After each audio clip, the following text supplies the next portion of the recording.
श्री कृष्ण। पुराणों के माध्यम से सतयुग, त्रेता, द्वापर और कलयुग के काल खंडों की मैं आपको यात्रा कराती हूँ।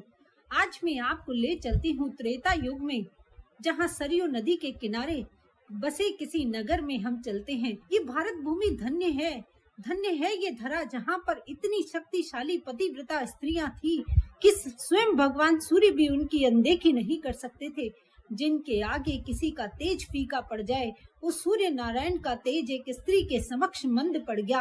आज ये अद्भुत कहानी मैं आपको सुनाने के लिए सरयू नदी के किनारे एक नगर में ले चलती हूँ। उस नगर में कौशिक नामक एक क्रोधी और निष्ठुर ब्राह्मण रहता था।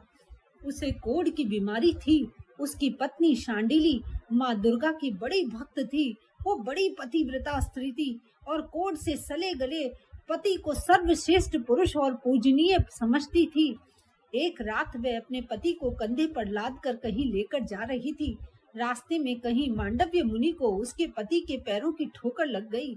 ऋषि क्रोधित हो गए और श्राप दे दिया, मूर्ख स्त्री, तेरा पति सूर्योदय होते ही मर जाएगा।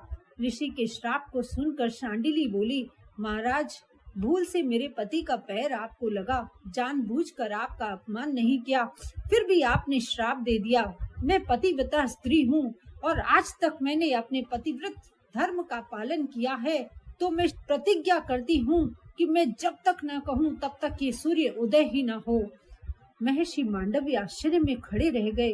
उन्होंने कहा, तू इतनी बड़ी तपस्विनी है कि सूर्य की गति को रोक सकती है? शांडिनी बोली, मैं भगवती की शरणागत हूँ, वही मेरे पतिव्रत धर्म की रक्षा करेंगी। उसकी बात निष्फल नहीं रही। सूर्य अगली सुबह से लेकर 10 दिन तक नहीं निकले। संपूर्ण ब्रह्मांड में हलचल मच गई। ब्रह्मांड संकट में आ गया। देवताओं को बड़ी चिंता हुई। पृथ्वी पर हाहाकार मचा है।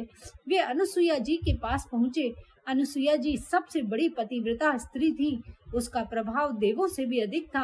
देवों ने कहा, माता, एक पतिव्रता के प्रभाव के कारण संसार में संकट आ गया है। आपसे ज्यादा योग्य संसार में कोई और स्त्री नहीं होगी जो एक पतिव्रता शांडिली को समझाकर उसका क्रोध शांत कर सके। अनुसुईया जी स्वयं शांडिली के पास पहुंची और उसके कारण उत्पन्न हुए संकट का प्रभाव बताकर वचन वापस लेने का अनुरोध किया।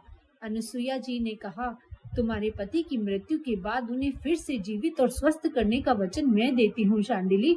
शांडिली को भरोसा हो गया। उसने अपना वचन वापस ले लिया और सूर्य की गति को अनुमति दे दी। सूर्योदय के साथ ही मांडव्य के श्राप के कारण उसका पति मर गया। अनुसुईया जी ने सूर्य का आवाहन करते हुए कहा कि मेरे प्रतिव्रत में यदि शक्ति है तो आप इस मृत पुरुष को पुनः जीवन, स्वास्थ्य और 100 वर्षों तक सुखद गृहस्थ जीवन का आशीर्वाद दीजिए। मांडव्य ने इसे अपने अहम का प्रश्न बना लिया। बोले, मेरे श्राप को कोई काट नहीं सकता, इसे जीवित करने का प्रयास करना व्यर्थ है। अनुसुईया जी ने भगवती का स्मरण किया। माता, मेरी लाज रखकर मांडव्य का अहंकार दूर करें। अनुसुईया माता की स्तुति करने लगी। माता प्रकट हुई और कौशिक को जीवन और स्वास्थ्य प्रदान किया। मांडव्य का अहंकार समाप्त हो गया। महर्षि मांडव्य बोले, आज मैंने 2 पतिव्रता नारियों की शक्ति देख ली। पतिव्रता स्त्रियों में स्वयं भगवती का वास हो जाता है। हे भगवती, मैं अपनी शक्तियों के अनुचित प्रयोग के लिए क्षमा याचना करता हूँ। और माता ने मांडव्य ऋषि को क्षमा कर दिया। मांडव्य ऋषि परम भागवत थे और इस अपराध के बाद प्रायश्चित करने के लिए, तप करने के लिए फिर से वन को चले। जय श्री कृष्णा।